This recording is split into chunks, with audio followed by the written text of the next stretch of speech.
हाँ तो मेरे प्यारे दोस्तों, उम्मीद करते हैं आप लोग अच्छे होंगे। आज मैं आप लोगों को चुंबकीय बल रेखाएं के बारे में बतलाऊंगा।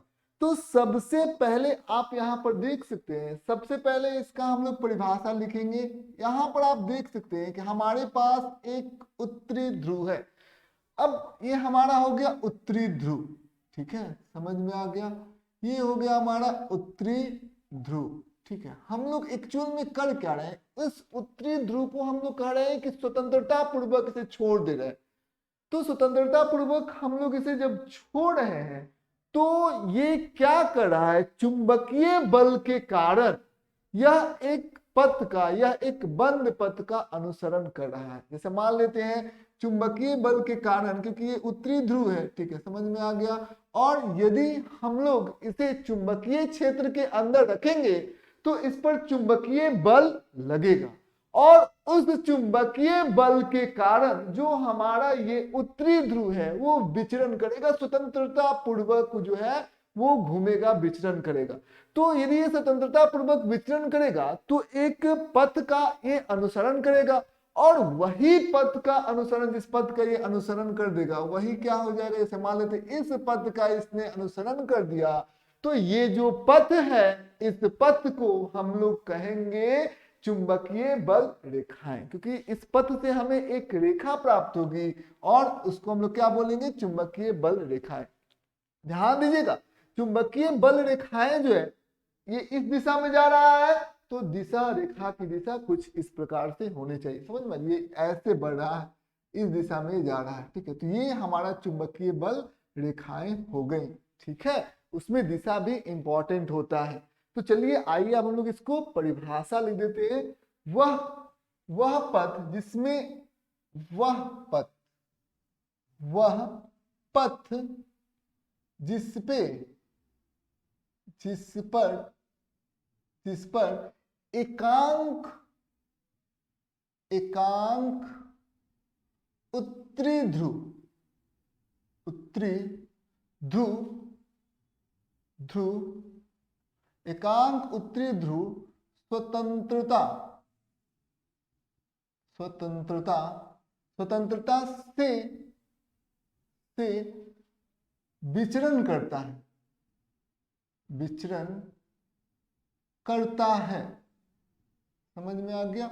वह पथ जिस पर एकांक उत्तरी ध्रुव स्वतंत्रता से विचरण करता है, करता है, वह बंद पथ, वह बंद पथ चुंबकीय बल रेखा कहलाती है। कौन सा बल रेखा कहलाती है, चुंबकीय बल रेखा कहलाती है, बल रेखा कहलाती है, ठीक है, कहलाती है, ठीक है, समझ में आ गई। ये बात आपको ध्यान से समझना है, चुंबकीय बल रेखा क्या होता है ये बात आपको समझ में आ गया। यहाँ पर जो हम लोगों ने उत्तरी ध्रुव लिया हुआ है इसका जो परिमाण होगा वो एकांक होगा, ठीक है। तो चलिए आइए, हम लोगों ने चुंबकीय बल रेखा को समझ लिया। अब इसके गुण धर्म होते हैं, ठीक है, इसके कुछ गुण होते हैं। तो चलिए आइए हम लोग इसके गुण धर्म के बारे में बात करते हैं। तो क्या है इसका गुण धर्म, उसको हम लोग सबसे पहले समझते हैं। तो सबसे पहला इसका जो गुण धर्म ये है कि यदि मान लेते हैं कि जो हमारा चुंबकीय बल रेखा प्राप्त होगा, जैसे मान लेते हैं कि यह हमारा चुंबकीय बल रेखा प्राप्त होगी, ठीक है, कुछ इस प्रकार से हमारा चुंबकीय बल रेखा प्राप्त हो गया। तो अब आप इसके अनेक बिंदु हैं इस रेखा के ऊपर, तो अनेक बिंदु होंगे जी, यहाँ यहाँ यहाँ रेखा है। तो रेखा हम लोगों के पास, हम लोगों को पता है कि अनेक बिंदु होती है रेखा के ऊपर।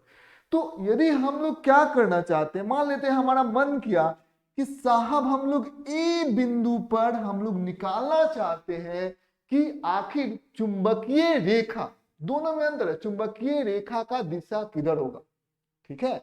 ये हमारा ये चुंबकीय बल रेखा हो जाएगा, ठीक है, और चुंबकीय रेखा दोनों अलग है, ठीक है। तो यहां पर हम लोग चुंबकीय बल रेखा हम लोग को ये दिया हुआ, इसको हम लोग बोलेंगे चुंबकीय बल रेखा, चुंबकीय बल रेखा। क्यों कहेंगे इसको हम लोग चुंबकीय बल रेखा, इसलिए कहेंगे क्योंकि आप यहां पर देख सकते हैं कि यदि हम लोग एक एकांक उत्तरी ध्रुव को यदि हम लोग चुंबकीय क्षेत्र के अंदर रखेंगे तो वो एकांक उत्तरी ध्रुव कुछ इस प्रकार से यहां से जाएगा, तो ये हो जाएगा हमारा चुंबकीय बल रेखा। अब हम लोग ए बिंदु पर निकालना चाहते हैं चुंबकीय क्षेत्र का दिशा, तो ए बिंदु पर हम लोग क्या खींचेंगे, एक स्पर्श रेखा को खींचेंगे। ठीक है, मान लेते ए बिंदु पर हमने एक स्पर्श रेखा को खींच दिया तो हमारे पास आ गया कुछ इस प्रकार से। ठीक है, समझ में आ गया, ये हमारा स्पर्श रेखा हो गया। किस बिंदु पर, ए बिंदु पर मेरा स्पर्श रेखा हो गया। तो हम लोग यहाँ पर कह सकते हैं कि यहाँ पर हमारा क्या हो जाएगा, ये हमारा हो गया चुंबकीय क्षेत्र का दिशा।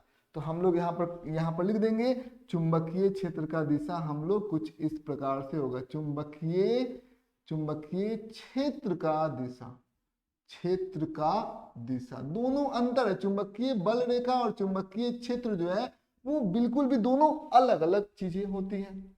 ठीक है, तो पहला चीज आपको ध्यान से समझना होगा। देखिए यहाँ पर जो स्पर्श रेखा है, ये बिंदु पर स्पर्श रेखा तो पता है कि बिंदु को स्पर्श करते हुए जाती है। तो यहाँ पर ध्यान देना है कि दो स्पर्श रेखा आप खींच सकते हैं, एक स्पर्श रेखा इधर और एक स्पर्श रेखा पीछे। ठीक है, समझ में आना, दोनों तो स्पर्श रेखा हो सकती है एक बिंदु पर, एक आगे तो एक पीछे। तो कौन से स्पर्श रेखा को हम लोग लेंगे, हम लोग लेंगे इस स्पर्श रेखा को, क्योंकि जो हमारा एकांक उत्तरी ध्रुव है वो इधर जा रहा है, ऐसे जा रहा है, समझ में आ रही, इस दिशा में जा रहा है। तो हमारा ये स्पर्श रेखा तो सही होगा, लेकिन ये स्पर्श रेखा हमारा क्या हो जाएगा, गलत हो जाएगा। समझ में आ गया, तो ये बात आपको ध्यान से समझना होगा, कोई दिक्कत की बात नहीं है। तो ये चीजें आपने ध्यान दिया। अब लिखेंगे हम लोग कि क्या, यहां पर हम लोग देंगे चुंबकीय बल रेखा, चुंबकीय बल रेखा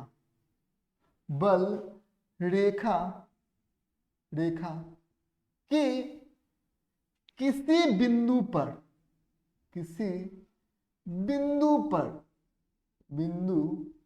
पर ठीक है खींचा गया, चुंबकीय बल रेखा के किसी बिंदु पर खींचा गया स्पर्श रेखा, ठीक है, खींची गई कोई स्पर्श रेखा, ठीक है, स्पर्श रेखा हम लोगों ने खींच दिया, खींची गई कोई स्पर्श रेखा उस बिंदु पर चुंबकीय क्षेत्र को दिशा को दर्शाएगा। रेखा उस बिंदु पर चुंबकीय क्षेत्र की दिशा को दर्शाएगा, उस बिंदु पर चुंबकीय क्षेत्र की दिशा को दर्शाएगा, चुंबकीय क्षेत्र की दिशा को दर्शाएगा, दिशा को दर्शाएगा या देगा। ठीक है, ये बात आपको ध्यान से समझना होगा। ये पहला जो हमारा गुणधर्म है, ये पहला गुणधर्म समझ में आ गया। अब आइए हम लोग दूसरे इसके गुणधर्म के तरफ चलते हैं। दूसरा जो गुणधर्म होता है वो क्या होता है, उसको ध्यान से आप देखिए। तो यहां पर आप समझेंगे कि देखिए जो भी हमारा चुंबकीय बल रेखा होता है तो यहां पर हमारा क्या हो जाएगा, यह एक चुंबक है, ध्यान दीजिएगा, क्या है ये, यह एक चुंबक है। तो चुंबक के दो ध्रुव होंगे, ये हो गया चुंबक का हमारा उत्तरी ध्रुव, इसको हम लोग क्या लिखेंगे, हम लोग उत्तरी ध्रुव। ठीक है, समझ में आ गया, यहाँ पर आपको ध्यान से समझना होगा। ये चुंबक का क्या हो जाएगा, ये चुंबक का होगा दक्षिणी ध्रुव। ठीक है, दक्षिणी क्या हो जाएगा हमारा ध्रुव। ठीक है, तो चुंबक का हमारा क्या हो जाएगा, दो ध्रुव होते हैं, एक ध्रुव को हम लोग क्या बोलते हैं, उत्तरी ध्रुव, और दूसरे ध्रुव को हम लोग बोलते हैं दक्षिणी ध्रुव। ठीक है, समझ में आ गया, तो ये हम लोगों को मालूम तो है ही। अब क्या होगा, जो हमारा चुंबकीय बल रेखा होता है वो कहां से स्टार्ट करता है, वो स्टार्ट करता है उत्तरी ध्रुव से। ठीक है, समझ में आ गया, उत्तरी ध्रुव से स्टार्ट होगा, आरंभ होगा। अब उत्तरी ध्रुव से ये आरंभ होगा और क्या हो जाएगा, ये जाएगा कुछ इस प्रकार से, जाएगा, फिर यहाँ पर दक्षिणी ध्रुव के पास जाएगा। ठीक, तो क्या ये दक्षिणी ध्रुव पर खत्म हो जाएगा, तो जवाब है नहीं, बाहर में ये उत्तरी ध्रुव से दक्षिणी ध्रुव तक जाता है, ठीक है, और अंदर में ये दक्षिणी ध्रुव से कहां जाता है, उत्तरी ध्रुव के ओर। समझ में आ गया? ये बात आपको ध्यान से समझना है, दोनों चीजों को ध्यान से समझिए। बाहर में जाएगा उत्तरी से दक्षिणी और अंदर में जाएगा दक्षिणी से उत्तरी, ठीक है, समझ में आ गया? तो इसने एक क्या कर दिया, एक बंद लूप को उसने बनाया, ठीक है, एक बंद लूप हमारा हो गया। यहां पर ध्यान दीजिए, यहां से तो ये चीजें आपको ध्यान से समझना होगा। तो हम लोग यहां पर क्या लिख सकते हैं कि चुंबकीय बल रेखा, या हम लोग लिख सकते हैं कि यह चुंबक के बाहर, चुंबक के बाहर, ठीक है, चुंबक के बाहर उत्तरी ध्रुव से दक्षिणी ध्रुव की ओर होता है। बाहर उत्तरी ध्रुव से, उत्तरी ध्रुव से दक्षिणी ध्रुव की ओर होता है, दक्षिणी ध्रुव की ओर होता है, ध्रुव की ओर होता है, ओर जाता है, जाता है, यानी कि उत्तरी ध्रुव से कहां गई, ये दक्षिणी ध्रुव की ओर गया। और चुंबक के अंदर, चुंबक के अंदर, ठीक है, समझ में आ गया? चुंबक के अंदर यह क्या होता है, चुंबक के अंदर यह दक्षिणी ध्रुव से उत्तरी ध्रुव की ओर जाता है, दक्षिणी ध्रुव से, ठीक है, दक्षिणी ध्रुव से उत्तरी ध्रुव की ओर जाता है, उत्तरी ध्रुव की ओर जाता है, ध्रुव की ओर जाता है, ठीक है, ये बात आपको ध्यान से समझना होगा। ओर जाता है, कोई दिक्कत की बात नहीं है, समझ में आ गया? चलिए आइए हम लोग इसको समझ लेते हैं। तीसरा जो है, ठीक है, तीसरा क्या होगा, यदि हम पूछें कि क्या जो चुंबक जो होती है, ठीक है, समझ में आ गया, चुंबक जो होती है वो बंद पथ का, ठीक है, निर्माण करती है कि नहीं करती है, बंद लूप का, क्लोज लूप का निर्माण करती है कि नहीं करती? तो हाँ, ये बंद लूप का निर्माण करती है। कैसे बंद लूप का निर्माण करती है? क्योंकि ये आरंभ कहां से होती है, ये आरंभ होती है उत्तरी ध्रुव से, फिर गई दक्षिणी ध्रुव तक पहुंची और फिर ये कहां पहुंच गई, उत्तरी ध्रुव तक पहुंच गई। तो हम यहाँ पर कहेंगे कि यहाँ पर देखिए यहाँ पर ये जहां से आरंभ हुई वहीं पर ये अंत भी होती है, ठीक है, समझ में आ गया? तो हम लोग आरंभिक और अंतिम बिंदु एक दूसरे के साथ जुड़े हुए हैं, तो क्या ये बंद लूप का निर्माण करती है कि नहीं करती है? तो जवाब है हाँ, यह एक बंद लूप का निर्माण करती है। तो हम लोग कह सकते हैं, क्या कहेंगे कि चुंबकीय बल रेखा बंद वक्र के रूप में होती है।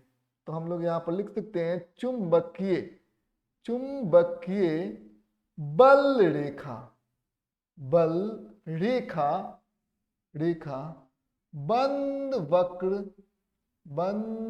वक्र, ठीक है, बंद वक्र के रूप में होती है, के रूप में होता है, रूप में होता है, ठीक है, ये बात आपको ध्यान से समझना होगा। ये चीजें आप समझ गए, ठीक है। अब आइए हम लोग चौथा पॉइंट हम लोग यहाँ पर आपको बतलाएंगे। तो चौथे पॉइंट में मैं आपको ये बतलाना चाहता हूं कि यदि क्या हो, ठीक है, यदि क्या हो, मान लेते हैं कि हमारे पास दो चुंबकीय बल रेखा है। देखिए ये हमारा एक चुंबकीय बल रेखा है, ठीक है, समझ में आए? कुछ इस प्रकार से ये प्रथम है, पहला चुंबकीय बल रेखा है, और ये हमारा है दूसरा चुंबकीय बल रेखा। तो पहला है और दूसरा है, ये दो चुंबकीय बल रेखा हमारे पास दिए गए हैं। तो दोनों चुंबकीय बल रेखा एक बिंदु पर काटते हैं कि नहीं काटते हैं? तो यहाँ पर इस बिंदु पर दोनों चुंबकीय बल रेखा काट रहे हैं। क्या ये संभव है क्या? तो जवाब है नहीं, ठीक है, ये ऐसा संभव नहीं हो सकता है कि दो चुंबकीय बल रेखा एक दूसरे को काटेंगे। क्यों नहीं काटेंगे? ध्यान से, आपको ध्यान से समझना होगा। जैसे मान लेते हैं कि ये हमारा एक बिंदु है, ठीक है, अब इस बिंदु पर हम लोग क्या करेंगे, स्पर्श रेखा को खींचेंगे। ये हमारा एक बिंदु है, ये स्पर्श रेखा हम लोगों ने यहाँ पर खींचा, ठीक है। तो स्पर्श रेखा खींचा तो ये क्या देगा, इस बिंदु पर चुंबकीय रेखा किस दिशा में चुंबकीय रेखा है वो देगा, चुंबकीय रेखा का दिशा दे देगा, ठीक है, चुंबकीय क्षेत्र का दिशा देगा। अब ये इसके वजह से यहां पर स्पर्श रेखा है और ये हमारा क्या चुंबकीय बल रेखा है, तो इसके वजह ये कहेगा, ठीक है, 2 वाला कहेगा कि देखिए चुंबकीय क्षेत्र की दिशा ये है, ठीक है। 2 कहेगा कि चुंबकीय क्षेत्र की दिशा क्या है, चुंबकीय क्षेत्र की दिशा है हमारा, क्षेत्र की दिशा। तो ये चीजें आपको ध्यान समझना होगा, चुंबकीय क्षेत्र की दिशा ये हो जाएगा, 2 कहेगा। अब देखिए 1 क्या कह रहा है, 1 कह रहा है कि नहीं नहीं जी ये चुंबकीय क्षेत्र की दिशा नहीं होगा, ये गलत, ये 2 वाला बता रहा है, हम आपको सही बता रहे हैं। देखिए ये हो जाएगा हमारा चुंबकीय, ये कहेगा कि मेरे ऊपर स्पर्श रेखा खींचो। अब देखिए ये कहेगा कि चुंबकीय क्षेत्र की दिशा ये होगा, ठीक। और यहां पर ए बिंदु पर जो परिणामी चुंबकीय क्षेत्र की दिशा होती है वो एक ही हो सकती है, मतलब यदि स्पर्श रेखा खींचेंगे तो वो परिणामी चुंबकीय क्षेत्र की दिशा देती है, मतलब बहुत सारे चुंबकीय क्षेत्र होंगे, मान लो तो चुंबकीय क्षेत्र इधर हो गया, इधर हो गया, लेकिन जो परिणामी चुंबकीय क्षेत्र की दिशा होती है वो तो एक होती है, और जो स्पर्श रेखा होता है वो परिणामी चुंबकीय क्षेत्र की दिशा को बतलाता है। तो परिणामी चुंबकीय क्षेत्र की दिशा 2 कैसे हो सकती है, जैसे परिणामी चीजों एक ही होती है। जैसे मान लेते हैं कि यहाँ पर हमारे पास एक मैन है और इसके चारों तरफ हम लोग फोर्स लगा रहे हैं, इधर उधर ऊपर नीचे चारों तरफ इस पर फोर्स लगा रहे हैं, ध्यान से समझिए, हर एक दिशा में इस पर हम लोग क्या कर रहे हैं, फोर्स लगा रहे हैं। तो यहाँ पर आप एक बात को समझिए, इस पर जो परिणामी बल होगा वो तो एक ही होगा, एक ही दिशा में जाएगा। उसी प्रकार से परिणामी जो हमारा चुंबकीय क्षेत्र होता है उसका दिशा जो होता है सिर्फ और सिर्फ एक ही होता है, ठीक है। और यहाँ पर ये जो हमारा दूसरा जो चुंबकीय बल रेखा कर रहा है, प्रथम चुंबकीय बल रेखा कर रहा है, ये कह रहा है कि नहीं जी ऐसा नहीं है, ये प्रथम है और ये दूसरा, ये दोनों कह रहे हैं कि नहीं ऐसा नहीं है। तो हम लोग कहेंगे कि यार दोनों तुम लोग क्या गलत हो, तो ये कहेगा कि हम लोग एक दूसरे को काटेंगे नहीं। तो हाँ, यदि चुंबकीय बल रेखा एक दूसरे को काटेंगे तो परिणामी चुंबकीय जो हमारा क्षेत्र की दिशा हो गया वो 2 आ जाएगा, जो कि संभव नहीं है। परिणामी चुंबकीय क्षेत्र की दिशा एक ही होना चाहिए। तो हम लोग कहेंगे कि 2 चुंबकीय बल रेखा एक दूसरे को कभी काटती नहीं। समझ में आ गया, ये बात आपको ध्यान से समझना होगा। तो हम लोग यहां पर कह सकते हैं दो चुंबकीय बल रेखा, चुंबकीय बल रेखा एक दूसरे को काटती नहीं है, एक दूसरे को काटती नहीं है, ठीक है। ये बात आपको ध्यान से नहीं है, काटती नहीं है, ठीक है। ये बात आपको समझ में आ गया, 2 चुंबकीय बल रेखा एक दूसरे को काटती नहीं है, ठीक है। तो ये चीजें आपको ध्यान से समझना है। समझ में आ गया क्यों नहीं काटती हैं, क्योंकि वहां पर परिणामी चुंबकीय क्षेत्र 2 दिशाओं में हो जाएंगे जो कि संभव नहीं है, ठीक है। तो ये बात आप लोग समझ में आ गया। चलिए आइए हम लोग आगे की बात को करते हैं।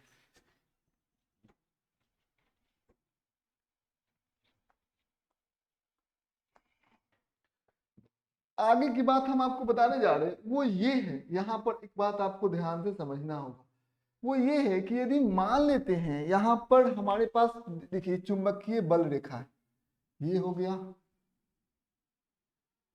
ये हो गया, तो यहाँ पर चुंबकीय बल रेखा कुछ इस प्रकार से दिया हुआ है, ठीक, समझ में आ गया।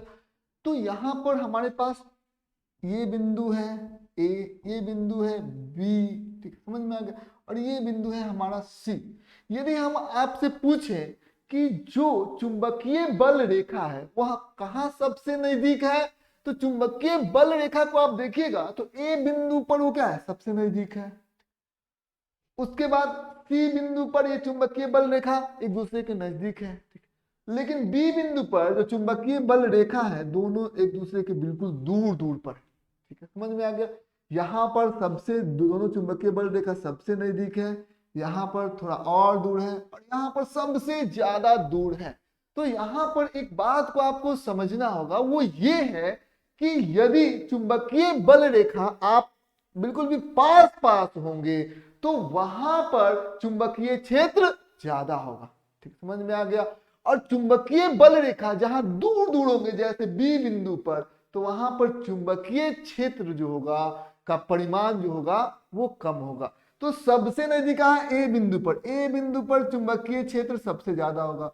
उसके बाद क्या हो जाएगा, सी बिंदु पर, सी बिंदु पर चुंबकीय क्षेत्र ज्यादा होगा। और सबसे कम कहां पर चुंबकीय क्षेत्र होगा, बी बिंदु पर चुंबकीय क्षेत्र का परिमाण। ठीक है, समझ में आ गया। तो हम लोग यहां से क्या सीखे, हम लोग यहां पर यही सीखे कि हम लोग यहां पर कह सकते हैं यदि यदि चुंबकीय चुंबकीय बल रेखा पास पास होंगे, चुंबकीय बल रेखा, चुंबकीय बल रेखा, चुंबकीय बल रेखा रेखा पास पास होंगे, पास पास होंगे। ठीक है, समझ में आ गया, पास पास होंगे। ठीक है, तो क्या होगा, चुंबकीय बल रेखा पास पास होंगे तो चुंबकीय चुंबकीय क्षेत्र का परिमाण, चुंबकीय क्षेत्र का परिमाण ज्यादा होगा, परिमाण ज्यादा होगा, परिमाण ज्यादा होगा। ठीक है, समझ में आ गया। ये बात आपको ध्यान से समझना, कोई दिक्कत नहीं है, बस यही चीजें आपको ध्यान से समझना होगा। ठीक है, जैसे मान लेते हैं ए बिंदु पर, बी बिंदु पर, सी बिंदु पर, तो सबसे ज्यादा कहां पर होगा, सबसे ज्यादा हमारा ए बिंदु पर चुंबकीय क्षेत्र का परिमाण होगा, और उसके बाद सी बिंदु पर, और सबसे कम बी बिंदु पर। कोई दिक्कत की बात नहीं है, और ये हम लोग लॉजिकली भी समझ सकते हैं। जैसे ये हमारा हो गया नॉर्थ पोल। ठीक है, तो ये नॉर्थ पोल है मान लेते हैं, तो यहाँ से चुंबकीय क्षेत्र रेखा निकलेगी, समझिए इस बात को, निकल रही है, निकल रही है। तो यहाँ पर एक बात बताइए, यहाँ पर दो बिंदु है, ए बिंदु है और यहाँ पर बी बिंदु है। तो एक बात बताइए कि चुंबकीय बल रेखा कहाँ पर पास पास में है। तो ए बिंदु पर देखेंगे तो चुंबकीय बल रेखा के बीच में ये स्पेस हो, बी बिंदु पर देखेंगे तो चुंबकीय बल रेखा के बीच में ये स्पेस होगा। ठीक है, समझ में आ गया। तो ये चीजें आपको समझना होगा। तो ए बिंदु पर हम लोग कहेंगे कि चुंबकीय क्षेत्र जो होगा का परिमाण ज्यादा होगा। ठीक, और जो कि है भी नॉर्थ पोल के नजदीक बिंदु है, तो चुंबकीय क्षेत्र का परिमाण जो होगा वो ज्यादा होगा। बी बिंदु पर चुंबकीय क्षेत्र का परिमाण क्या हो जाएगा, कम हो जाएगा। समझ में आ गया। बस उम्मीद करते हैं आज का क्लास इंफॉर्मेटिव रहा होगा। आज बस इतना ही।